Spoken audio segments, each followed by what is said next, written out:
Hello and welcome to another episode of Simcha, a celebration of life, with me, Jared Epstein. Jews live all over the world, even in the United Arab Emirates or UAE. Today we meet UAE President of the Jewish Council of the Emirates, South African-born Ross Creel, and learn about his unique Jewish community. I started working in Dubai in 2008. For a French company, and they started asking me to move to Dubai, and I told them I couldn't because I was Jewish and observant, and that seemed impossible. And they kept asking me, and eventually my wife came with me to take a look, and we decided to have a great adventure. And I moved there in 2013 with my wife and my two wonderful children. And we've lived there ever since. When I arrived, I reached out to the small group of Jews that were there, and I found it was an amazing group of people that I was very excited about. I went into supermarkets and I noticed that there was a huge amount of kosher food. And I realized, as anybody then and now realizes when they go to Dubai and Abu Dhabi and the UAE, I realized that I felt fine there. I didn't feel frightened. I didn't feel alienated. What I did feel was normal, which is a beautiful feeling for me. Somebody would approach me wearing an abaya or kandura, the long white garment worn by the men, or the black abaya worn by the women, and it was just normal. It didn't feel the least bit strange. And that kind of washed over me. And when my wife came, we felt that we could make an impact there. And the real story about what switched in my mind is really about that. It's about the ability for me to be there and do something that I thought was valuable. And I made a kind of personal undertaking to myself that my family would be of service there. And 2 weeks after we arrived, we were hosting services for the Jewish New Year, Rosh Hashanah. So we just straight away got into doing that. And that was the switch that flipped in my mind, was that we could actually do something amazing there and exciting. The Jewish people have been living in the Muslim world for the longest time. Jews in Morocco, Tunisia, Egypt. And in fact, the first Chabad rabbi was sent to Morocco, to Meknes, Morocco. So there's been Jews living in the Muslim world for centuries. And for us, what's beautiful to live here is when you see the commonalities that we have between the Jewish community and living here. It's just really amazing, whether it's for us to have our own kosher chicken production as it's so similar to halal, or having with it multiple prayers, or different customs that we have and different values. When you learn how similar they are with each other, it really, really makes it something so special and unique. But more than that, it really makes it practical to live a full Jewish life here, and in many ways more practical than living in Europe or other countries around the world. The UAE is an extraordinary experiment in pluralism and inclusivity. There are 200 nationalities in the UAE. It is bursting with diverse religious life. People that find themselves unwelcome and subject to prejudice in nearby countries find that Dubai is a haven for them, a real oasis of tolerance and acceptance. And that's an extraordinary thing to be part of. And what's really amazing about it, and I say this as a Jew, is that experiment is an Islamic experiment. In other words, that is not importing a notion of tolerance and dignity from Western constitutional thinking. That's actually an Islamic idea that goes back to the constitution of Medina. So for me as a Jew to experience in Dubai a notion of Islamic tolerance is very, very exciting. Dubai is really a very diversified city, I would call it, because if you come to Dubai, you would see the past meeting the future, which I mean, it's really very important to know your past, to know who you are. But due to the vision, of leaders and of unity, they have united all these cities. Like when I say Dubai, Dubai is one of the 7 Emirates in the United Arab Emirates. So they united all these Emirates to become one country. And this country actually, after the discovery of oil, started to be prospering. And again, everybody asks me, what's the reason? What's the secret? It's leadership, because if you have visionary leaderships working for the future, not just for today or on the short term, I believe it creates opportunity and it creates prosperity for the people. Years of the lifetime of the Prophet, he was living in cities that were very plural and diverse, where there were Jews and Christians and other nationalities as well. And his rulership was defined by tolerance of that diversity. And what the UAE has done is it's taken those very ancient Islamic resources, like the Constitution of Medina, and applied them to a modern context of pluralism. And what I see myself doing and our community is building that amazing social experiment in pluralism and human acceptance.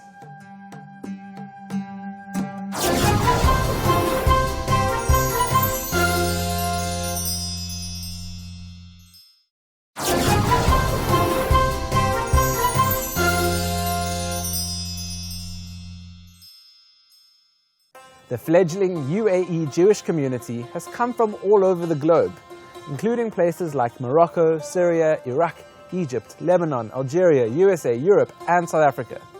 And with such a small community, they needed a place to express their Jewish identity.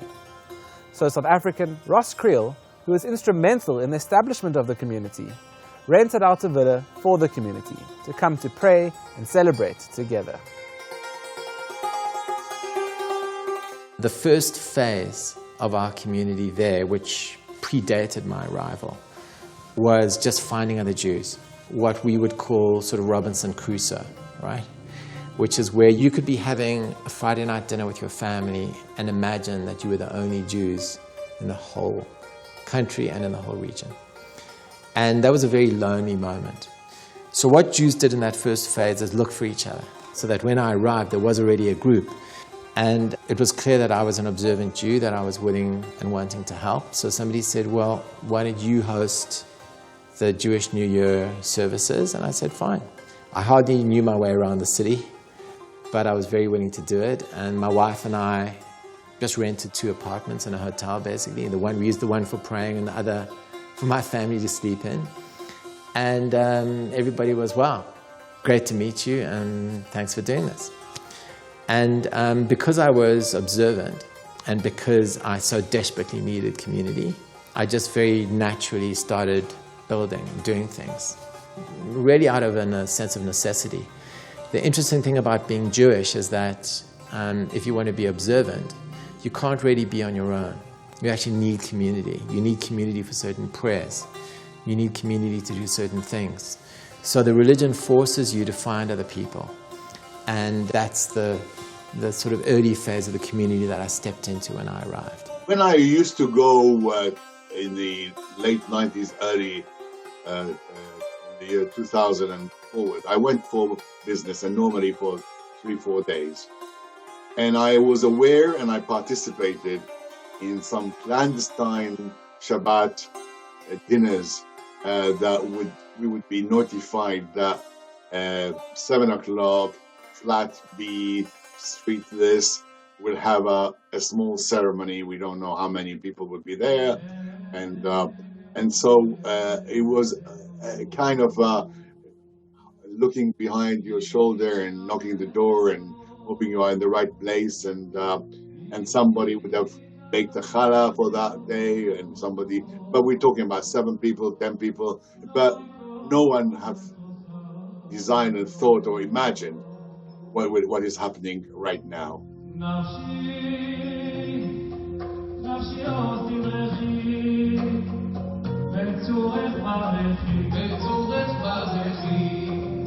The original space for the Jewish community was a villa that I leased on behalf of the community in a part of Dubai called Sakim.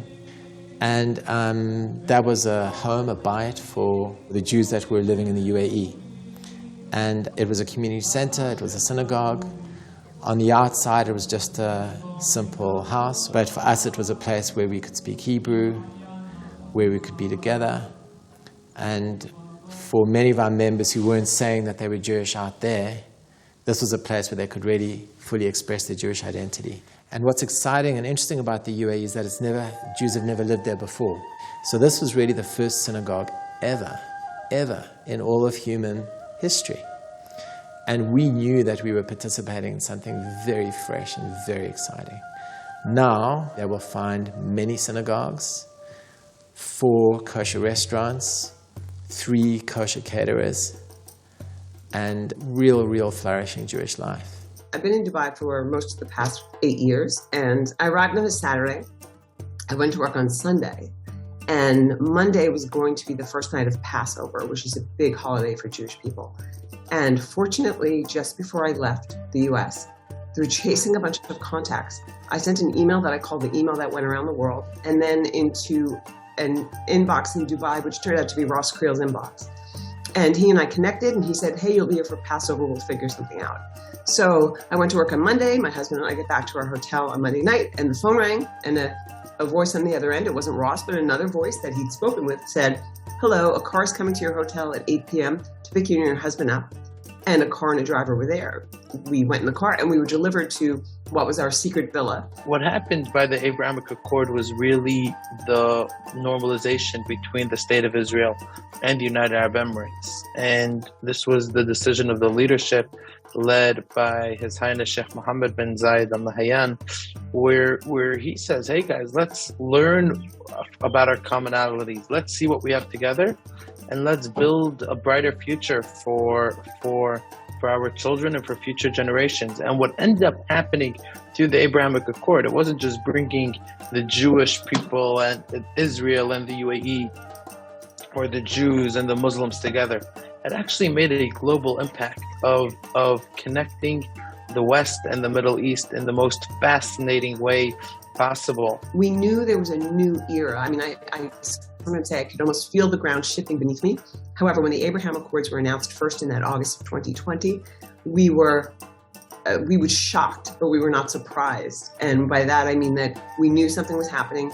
I think none of us thought, would we even see it in our time while we lived here? Would we see it in our lifetimes? We just knew it was on the way. And then the following year, when Dubai Expo opened, a really beautiful manifestation on the ground of the Abraham Accords was this Israel Pavilion.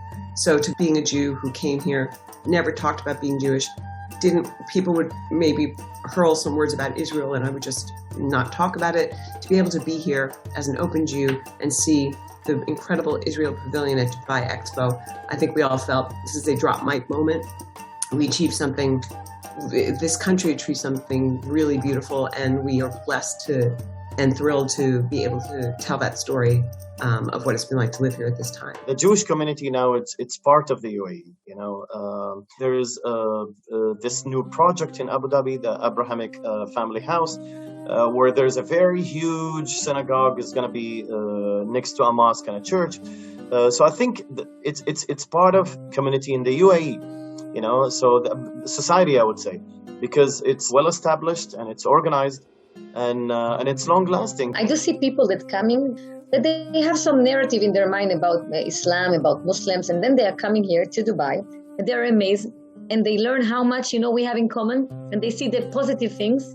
As I told you, also in the museum, because we have like gallery for Islamic gallery, we have Jewish gallery, we have the multi-faith gallery, we call it. So we're showing the similarity in the three religions, and we're promoting tolerance. So I think, as a small role, we're also trying to promote, and bridging between the culture. And I think that people coming here and they see it, and they going back to their places, or at least they taking something to make them a bit more tolerant. It is a very small museum comparing to other museums, but very powerful, has a very strong message and powerful message. I think museums are the best platforms for educating people about others. But for me, my triumph when I have children from different schools, when they come to the museum, under one roof, they see things from their civilizations that boost their morale, boost their self-image, and they feel, great and confidence. At the same time, they see others are important. So unconsciously, you are building generation of not racist. In the Crossroads Civilization Museum, everyone is respected. And this museum is not about Dubai, not about UAE, not about Islam, not about the Arabs. It's about all civilizations. It's about the culture that made the museum happen. I see, especially in the last few months, how from 20 Jewish that used to live here, or 100 Jewish, it's become a few thousand. Now there is a kindergarten for kids. It's not enough kids here to do school, but it will happen very, very soon. And there is a few places on Shabbat with Minyan. There was 4 places that do Minyan on Shabbat. When I came here, we were not 10 people with the women. We didn't have 10 people. And I think Jewish that come here surprised from the attitude of the local people for them. Like in any Jewish world, there's a few communities here. So we have Minyan of the Palm, which is in the Palm and led by the Jewish leader Ross Krill. Then we have another Jewish community that is led by Chabad, and it's more in downtown.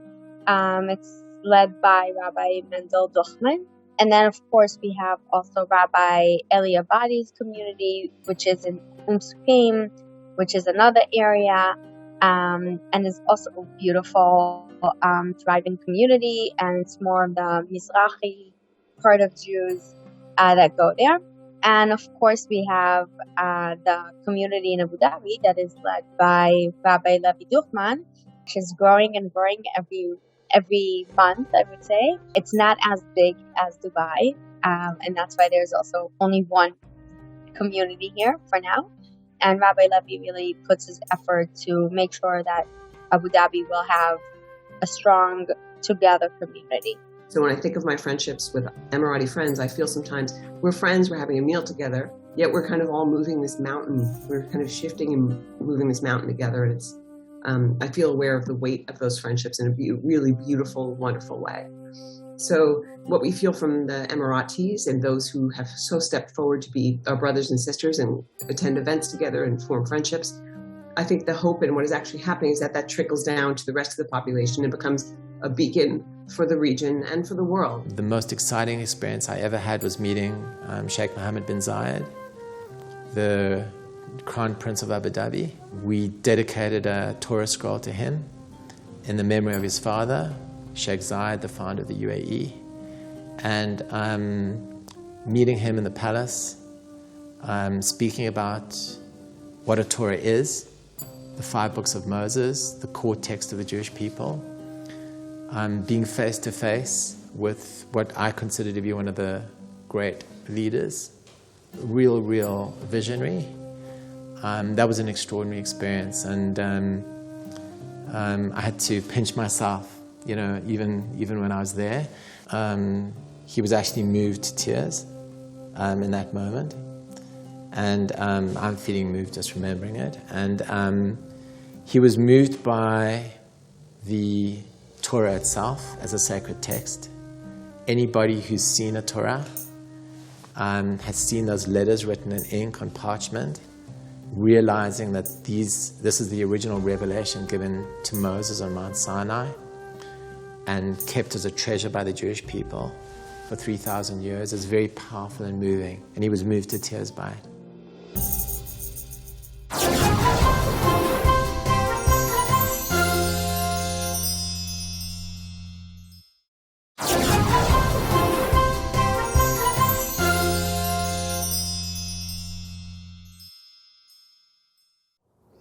The Jewish future in the UAE looks bright.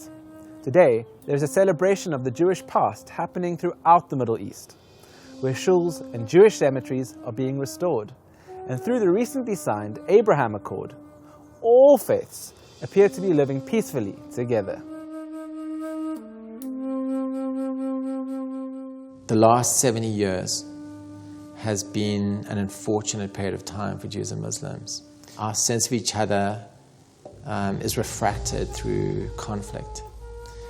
And what I would say for South African Jews, but in fact also Muslims and Christians and everybody, is come see a place where there's a different way of human beings to relate to each other, and give it a chance, give it a try. I want to emphasize that Jews and Christians share a book. We have a sacred text that we share. Christians call it the Old Testament, we call it the Torah. And that's a beautiful thing that we have in common. But what Jews and Muslims share is practice. The way we live is the same. The way we pray, the way we eat, the way we fast, the way we address our parents, our sense of what a family is and its relationship to community. These are deeply shared doctrines, deeply shared ways of doing things. And for South African Jews to experience that will shatter your paradigms, and I think that's a good thing. For our Jewish community here is really special and unique because we actually have the opportunity. We have the opportunity to be a Or LaGoyim, which that means a light unto the nations.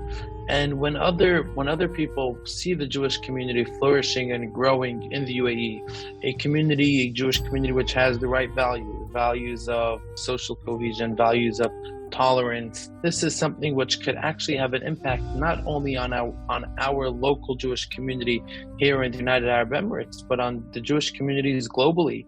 And this is something which is really, really special about the UAE because, to build a Jewish community around the world, there is loads of them. But to have a community that's in the spotlight and where everyone is trying to figure out what's happening in the UAE, what's going on.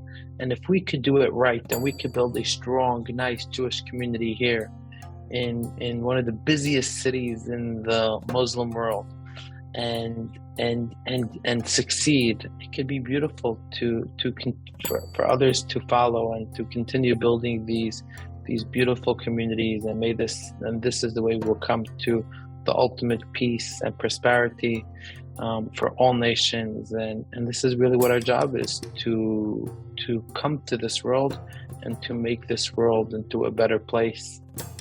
Our new Jewish community, which is growing and flourishing, is the first new Jewish community in a Muslim and Arabic country for 250 years. That's very exciting. Here is a Jewish community not just surviving, but flourishing and growing. It completely shatters all your paradigms about what's possible between human beings.